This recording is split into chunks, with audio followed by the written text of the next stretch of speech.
Masalah besar sekali ni Kuala lah. Masalah besar sekali di Kuala Sungai Gali ni. Kuala Cetek. Itu yang masalah yang besar sekali. Nombor satu sekali pendapatan kurang sebab nanti air banyak baru boleh keluar. Nanti air pasal. Kalau air cetek tak boleh keluar. Maknanya lewat keluar lah. Mana pendapatan kurang. Kalau tubik biasanya tubik pukul 7 pagi. Selepas makan kedai tu.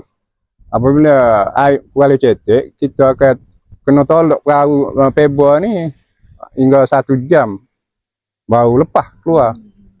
Bot tu memang berat lah, tapi ramai-ramai lah pakat tolong. Kata gotong royong lah, pakat-pakat tolak ramai-ramai.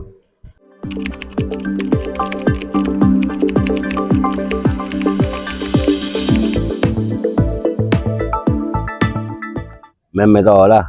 Air situ tak ada air. Kena tolak tiap-tiap hari.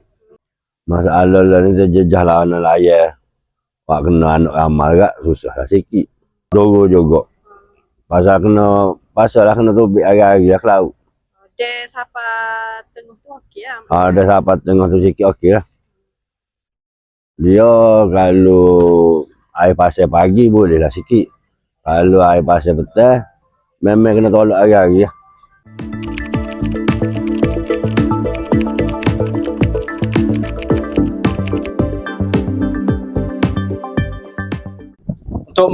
Untuk makluman pihak yang berwajib, Amo selaku wakil kepada Persatuan Nelayan Kawasan Sungai Gali memohon agar dipertimbangkan permohonan untuk melanjutkan benteng muara Sungai Gali ni, memandangkan kita sebagai nelayan ni yang melibatkan seramai 70 orang nelayan. Tiap-tiap hari, tiap-tiap pagi sentiasa berhadapan dengan sungai kering. Dan ini amat menyukarkan kita untuk ke laut